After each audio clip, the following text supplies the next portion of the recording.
This is the Five Stars podcast. Let me talk to you. Hi.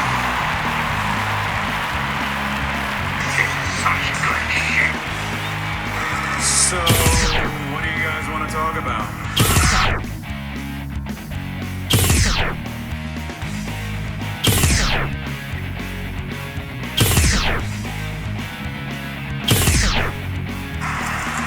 Tell me when I'm telling lies.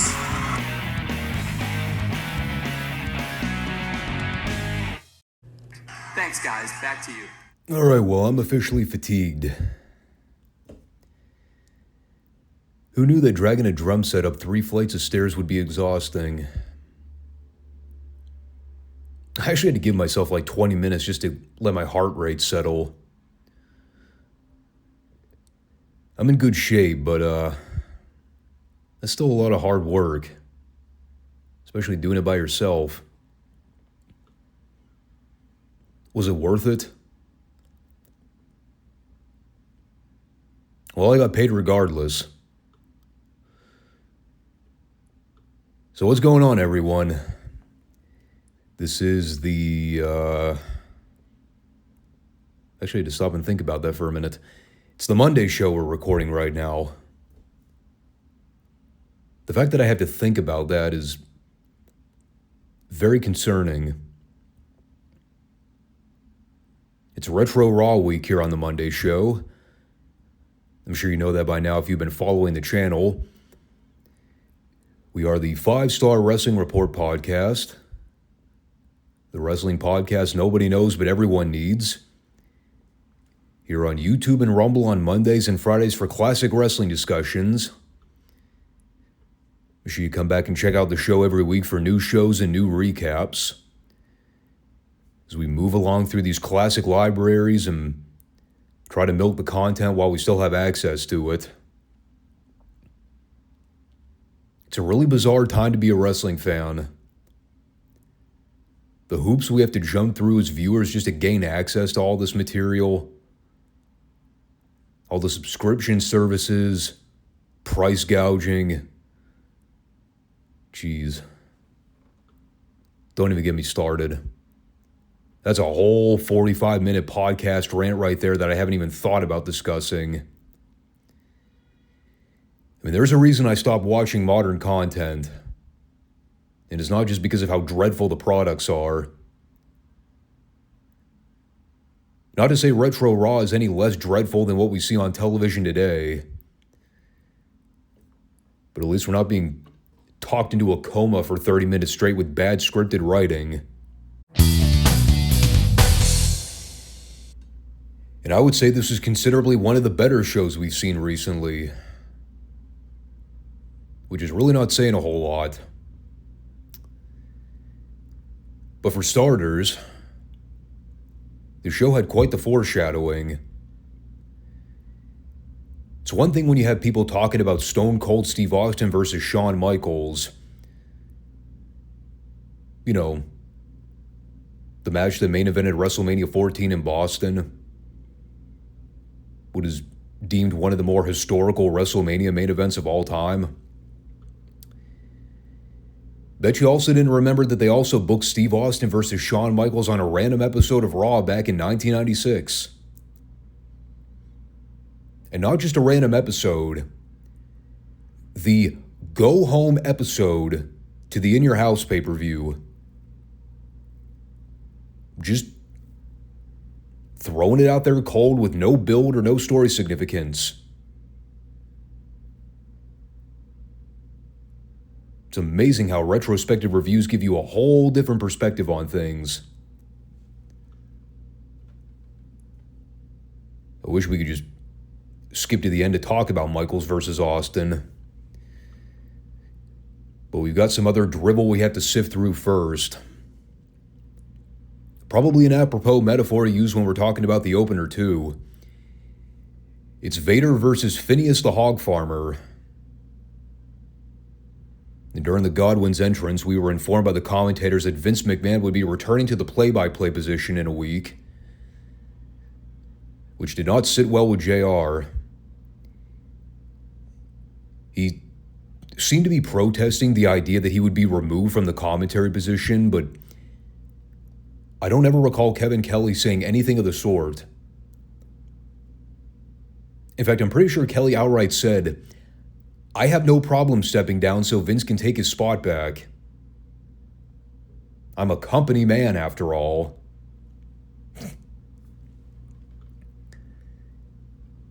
God, Kelly was such a brown nose. What a fucking shill.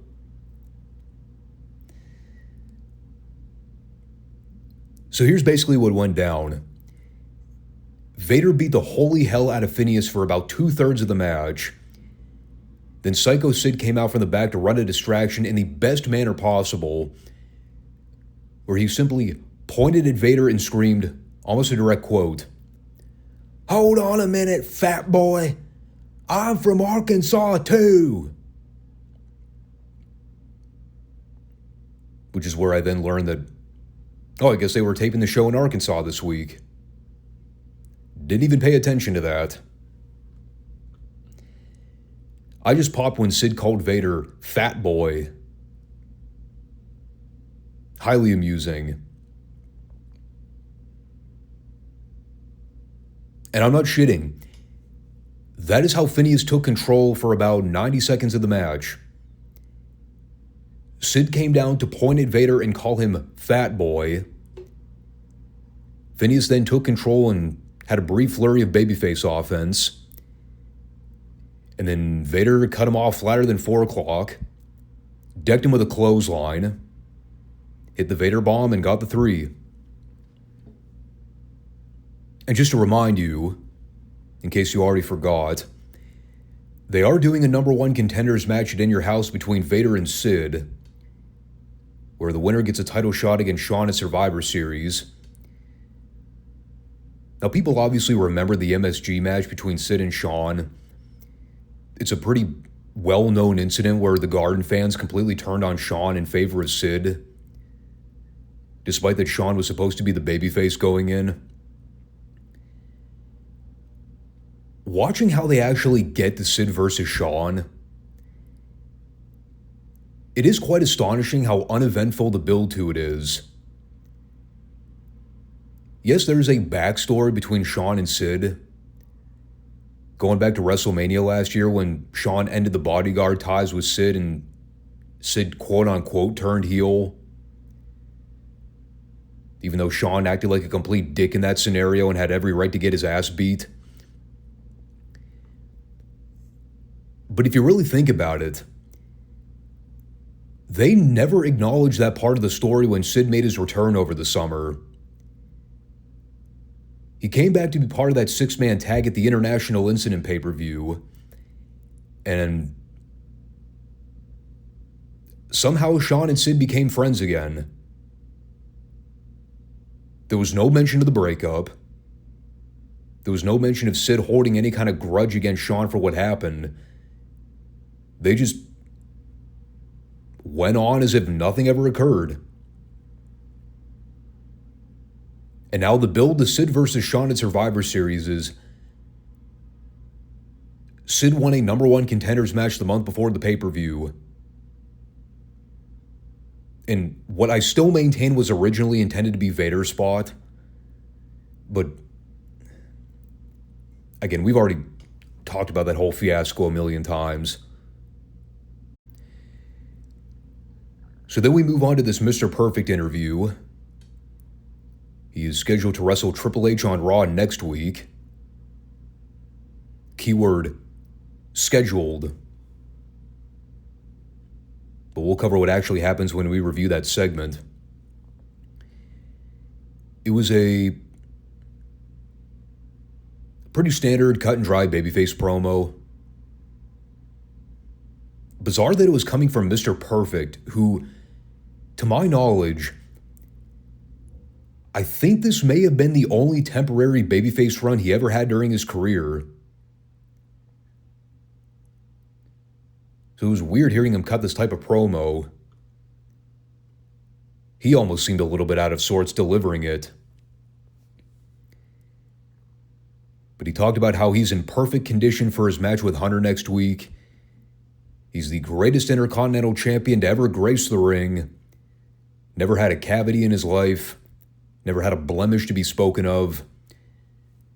And next week, it's all about proving a point to this new crop of young talent that are working their way up through the ranks. The new generation. The ones that are in way over their heads. I still have a hard time remembering that this is what they were coining Hunter's generation. The guys coming up in the mid to late 90s. The Austins, the Hunters, the Rocks, the Shawns, the Bretts. The new generation. Still don't entirely know what that means, but for whatever reason, it stuck. You know who wasn't a part of that generation? It was Jerry Lawler. We like to call him one of those grizzled veterans. I was wondering why Lawler wasn't on commentary at the beginning of the program. Well, we found out here. It's because they're still cramming this dead-in-the-water feud between him and Jake Roberts down everybody's throats. This whole segment was a complete waste of time. It was such a waste. They were even too smart to book it on the pay-per-view in 6 days. They just said, fuck it, let's get it over with and do it on TV. Nobody cares at this point.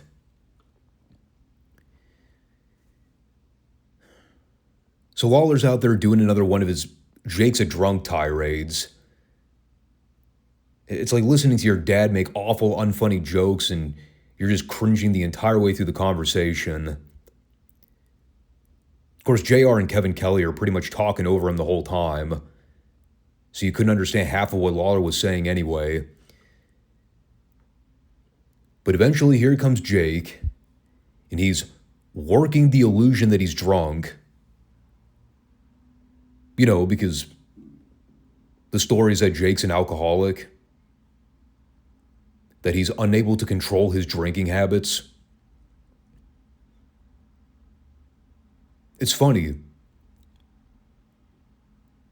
making fun of people with legit alcohol problems. So he's bumbling and fumbling his way down the ring.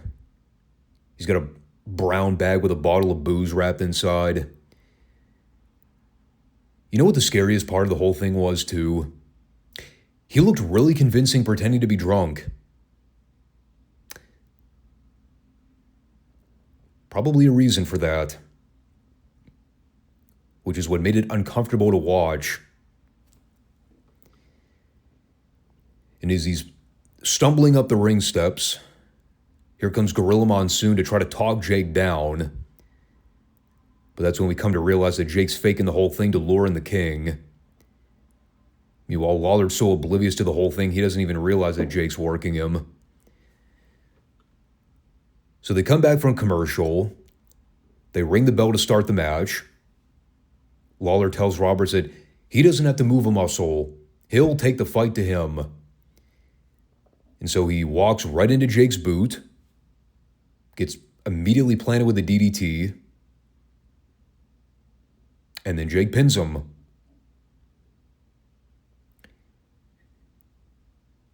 That was the alleged payoff to the overplayed, drawn-out feud between Jake the Snake and Jerry Lawler.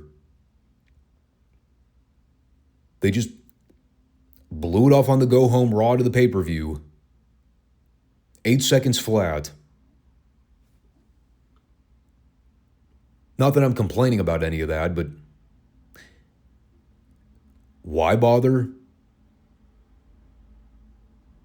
Could have taken that whole thing off the show and dedicate more time to the Shawn Michaels main event. Meanwhile, we got more follow-up with the real Double J, meaning that Jesse James is going to be re-recording With My Baby tonight, and he's also going to be releasing a new updated album. Only this time he's taking the credit for it. Not that backstabbing, no-good prick Jeff Jarrett. Fake Double J. random thought occurred to me here when they were showing the in-studio stuff with him and Jim Johnson. Most fans, I think, know who Jim Johnson was.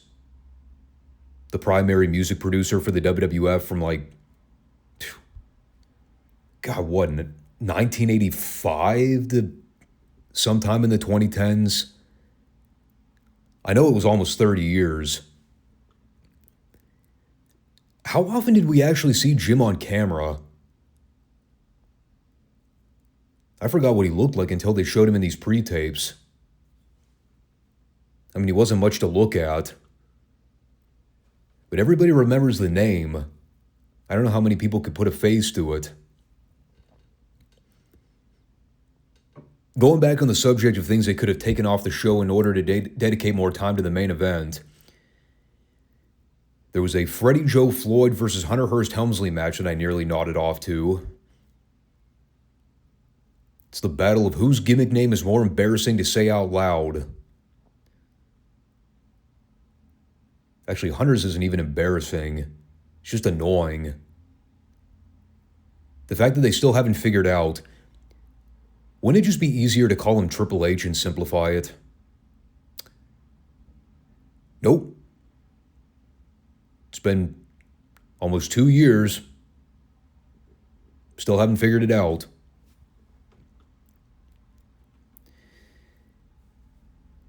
So after weeks of Mr. Perfect coming out to ringside and stealing away Hunter's eye candy,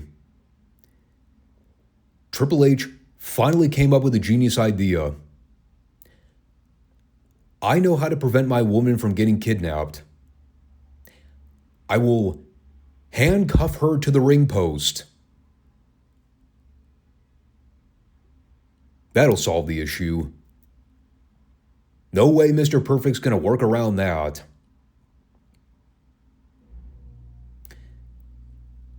Well, turns out Hunter fucked up. He entrusted the key to a random security guard at ringside. And so when Mr. Perfect came down, he just took the key from the security guy. Actually, I don't even think he took it. I think he just had it. Apparently he bought him off. So yeah, he just unlocks the cuffs. He escorts the girl to the back. And I believe for the first and only time in the history of wrestling, at least to my knowledge, I think Tracy Smothers is the only wrestler that can claim he ever kicked out of the pedigree. Hunter drops him with the move. He goes for a pin. And even though Hunter was supposed to let go and then chase Mr. Perfect to the back, Tracy still kicked out before Hunter got him up. So, yeah, I'm pretty sure Freddie Joe Floyd can take credit for being one of the only, if not the only wrestler to ever kick out of the pedigree finish. I mean, I'd have to do some research to confirm that. Now, I'm sure there are other guys that have kicked out of the move before. But you'd probably have to go watch a Hunter match during like the mid to late 2000s in order to find that. Maybe a John Cena or a Randy Orton match. That is amazing. Fucking Tracy Smothers kicking out of the pedigree. Of all people on the roster, I know they were doing a lot to run Triple H into the ground during this time, but that is a pretty substantial burial if somebody told Tracy, hey, make sure you kick out of his finish just to spite him. So then we came back for a Sunny promo where she literally just came out to flash her tits for the camera. She also did commentary for the next match, but that wasn't a visual thing. Therefore, the excitement level was minimal. I liked how bent out of shape Jim Ross got over it. This isn't athletics. No, Jim. It's not athletics. It's even better. It's Sunny displaying provocative, sexy pictures of herself. Tell you what, I'd rather watch that than fucking Hunter Hearst Helmsley versus Freddie Joe Billy Bob. Same goes with watching Farouk go out there and beat up a random job guy for 2 minutes. I legitimately think the only reason they booked this was so JR could bury the Farouk gimmick and talk about how idiotic the whole thing was. Basically saying the same shit that I was saying when they debuted the gimmick a few months ago. Why would you take a really talented athlete like Ron Simmons, put a goofy gladiator helmet on him, and turn him into a cartoon character?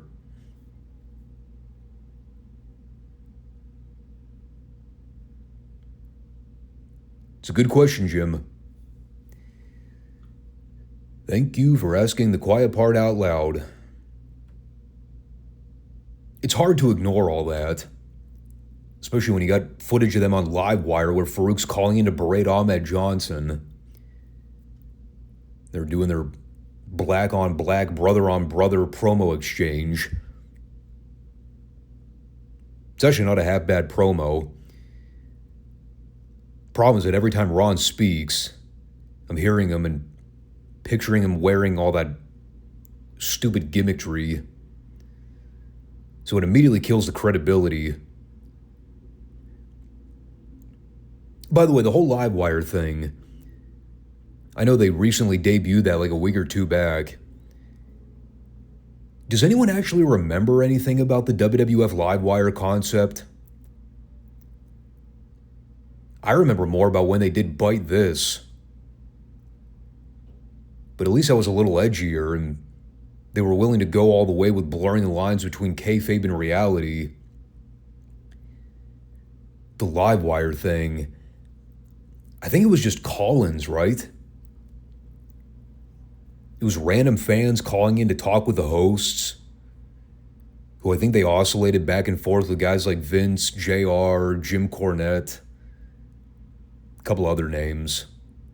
Michael Hayes was a part of it at one point. But they were like full-length episodes. And they ran it for what? 4 or 5 years? I just remember reading stories about how everybody hated the show because, the company heavily monitored and screened all the callers. So all the smart fans never got a chance to actually weigh in. There's also a pretty famous story about Paul Heyman prank calling in as some guy from like Vermont or Connecticut or something. That's the only highlight I ever hear anybody mention about that failed idea. Come to think of it, there were a lot of failed WWF concepts that didn't click. So before I talk about Austin versus Shawn, I did want to point out this little Easter egg during Taker's Graveyard promo on Mankind. They both actually did promos from the Graveyard, but Mankind's was insufferable due to the rapid clicking noises in the background. I think it was supposed to be rain. It just sounded like somebody tapping their fingernails on the camera lens. So I fast-forwarded through that because that was annoying as fuck. Taker's at least had the Cole ominous chant music in the background. And he also mentioned during his promo that he was tasked with the duty of being Mankind's judge, jury, and executioner. And as soon as he mentioned the word executioner, that's when I realized, oh fuck. We're about to see Terry Gordy show up, aren't we? I forgot all about the executioner. The very sad state of affairs. Having to cover that period of Gordy's professional wrestling career. I mean, he is a key part to the finish of the Undertaker-Mankind Buried Alive match on Sunday. Spoiler alert. It is not the Terry Gordy we were seeing in World Class circa 1983 to 85. It was the post-stroke version of Terry Gordy. And if you've seen the Dark Side of the Ring episode, I'm pretty sure they covered all that in detail. Gordy was not all there when he showed up in the WWF in 96. Physically, it was Gordy. But mentally, not so much. We'll save that conversation for next time, though. Let's cover the Austin Michaels main event. Still find it hard to believe these two actually wrestled each other a couple years before Mania 14. What makes it weird, too, is that they had such natural chemistry together, and those dynamics never really changed even when the circumstances were a lot different in 98. Especially after Austin was a well-established top babyface by that point.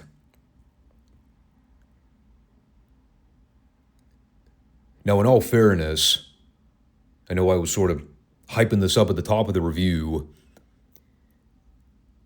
The match itself was literally nothing to write home about. It was a forgettable 5-minute match with a DQ finish run in by Vader. But I'm just sitting there watching all this and thinking, you know, this is like one of the first post-King of the Ring matches for Austin where he's being booked and treated like a bigger star. Like, how many times have I said during these reviews, everything we've seen with Austin over the last 5 or so months has been wholly and utterly unmemorable. He is a guy, another name on the roster. Currently, I don't even know if he's booked for the pay-per-view on Sunday. If he is wrestling, they failed to mention who his opponent's going to be. So you look at everything they've done with him from a booking standpoint since June. Just seeing him in the ring with Shawn Michaels for a few minutes, it is arguably one of the more constructive things they've done with him outside the teasing stuff they've been doing with Bret Hart that hasn't played out yet. And again, the lame DQ finish kind of soured me on everything. But I guess that wasn't the story coming out of it, because Austin was just a bit player. The real story was the last few minutes where Sid and Shawn got into their little heated altercation. What happens is Sid runs off Vader to the back, and while he has his back turned, Austin shoots off Michaels into Sid. And so Sid turns around and thinks Shawn tried to cheap shot him. But then they also get into an argument where Shawn's telling Sid that he didn't need his help, and Sid's trying to plead his case that he was trying to watch Shawn's back, blah, blah. So it's another one of those awkward deals where they're still trying to present Shawn as a likable babyface, even though he's being a complete asswipe to Sid here. You know, now we all know why the fans in MSG booed Shawn out of the fucking building. And yeah, they were a smarter crowd. Most of them were fed up with Shawn's antics by this point. But none of this helped his case. I mean, at this rate, if you couldn't already tell what the finish was to Sid versus Vader at the pay-per-view, you were pretty blind. They also had the fake Razor and Diesel out there for some odd reason. I don't know why. Just more unnecessary Crash TV garbage to muddy up the waters. Vince Russo's forte. I don't even have the energy to look over the pay-per-view card before we wrap up here. I mean, outside Sid versus Vader in the Buried Alive match, I'm pretty sure there's a tag team title match with Owen and Davey against the Smoking Guns. That is all I currently know is happening on the show. Again, haven't watched the whole thing in almost 28 years. You'll have to pardon me for not remembering every match offhand without looking up the trusty old wiki page. To say the least, pay-per-view hype has not been particularly great. Probably outside anything they've done promoting the number one contenders match. I mean, even the Taker Mankind material has been mostly pre-tapes. It's all been stuff with them in the graveyard cutting these cryptic promos on one another. I mean, at this rate, it's all pretty much a buffer until we get to Survivor Series in November.